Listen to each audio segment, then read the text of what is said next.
The woods of Hollow Creek hid a secret, a spooky, old secret. It was a chapel, an abandoned chapel, crumbling among the tall, dark trees. Ivy crawled up its stone walls like bony green fingers. The roof had holes that looked like gaping mouths, ready to swallow the sky. Locals never went near it. They said it was cursed. They told stories around crackling campfires, their voices low and shaky.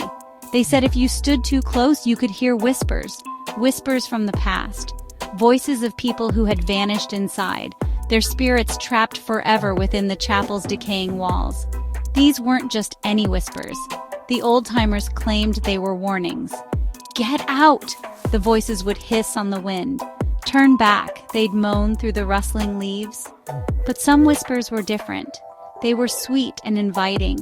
They promised to show you secrets.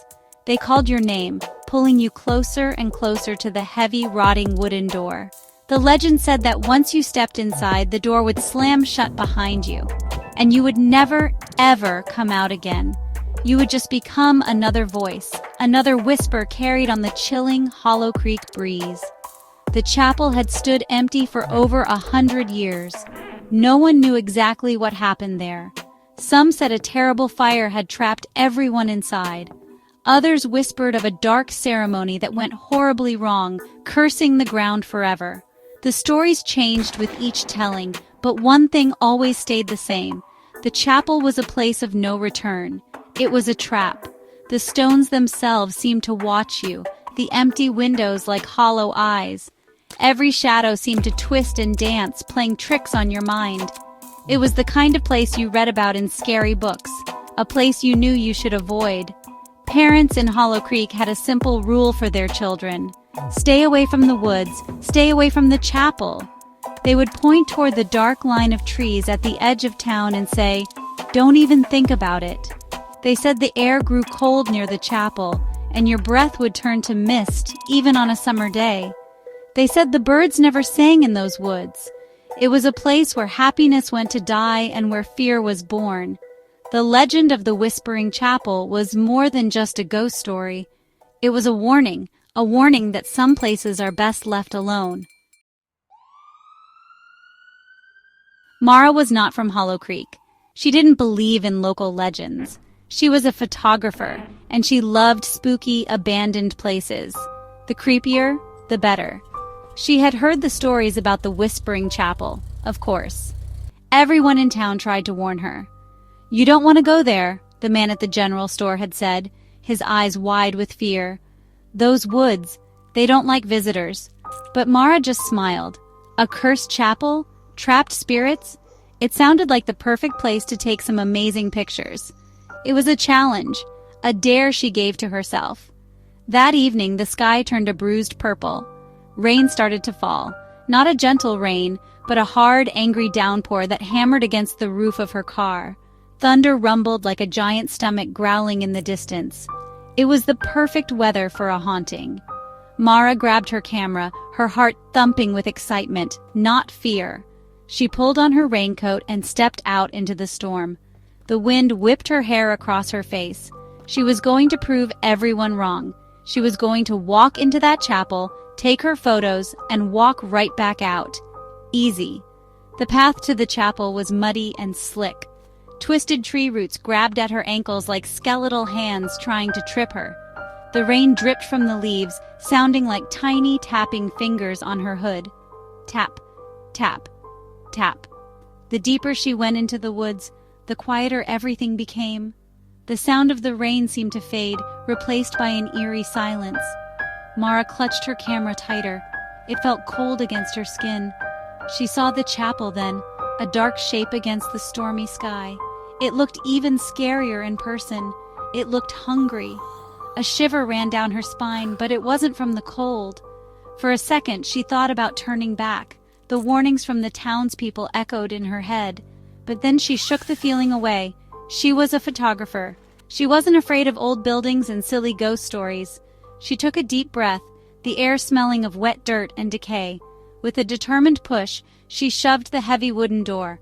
It creaked open with a low groan like a monster waking from a long sleep. The darkness inside was thick and absolute. It seemed to pull her in. The air inside the chapel was heavy and smelled like dust and forgotten time. It was so thick Mara felt like she could chew on it. The door slammed shut behind her with a deafening boom. The sound echoed off the stone walls, making her jump. She fumbled for her flashlight, her fingers suddenly clumsy. The beam cut through the darkness, revealing rows of rotting wooden pews covered in a thick blanket of cobwebs. Dust motes danced in the light like tiny ghostly insects. Every surface was coated in grime, a history of neglect written in layers of filth. She began to walk slowly down the central aisle, her boots crunching on fallen plaster and debris. The silence was unnerving. It felt loud somehow. Then she heard it, a whisper. It was faint, like the rustle of dry leaves. "Get out!" Mara froze. She spun around, shining her flashlight into the empty pews. Nothing, just shadows. It must have been the wind, she told herself. Just the wind whistling through the holes in the roof. But there was no wind inside the chapel. The air was completely still. So still, it felt like the whole building was holding its breath. She kept walking, her heart beating a little faster now. The whispers grew louder. They came from all around her. A man's voice, low and angry. A child's voice, crying softly. A woman's voice, humming a sad, tuneless melody. They swirled around her head, a chorus of unseen spirits. "Turn, back!" one hissed right in her ear. "Leave this place!" Another moaned from the shadows near the ceiling. Mara's hands started to shake. This wasn't just the wind. This was real. The stories were real. The chapel was haunted. Ignoring the growing knot of fear in her stomach, Mara forced herself to raise her camera. She had come here for pictures, and she was going to get them. She snapped a photo of the pews, the flash creating stark, terrifying shadows that leaped and danced. She took another of the high, arched ceiling, where the darkness seemed deepest. But as she moved toward the front of the chapel, toward the altar, one voice cut through the others. It was a young girl's voice, and it wasn't a warning. It was an invitation. "Come closer," it whispered sweetly. "I have something to show you." Drawn by the curious whisper, Mara moved toward the altar.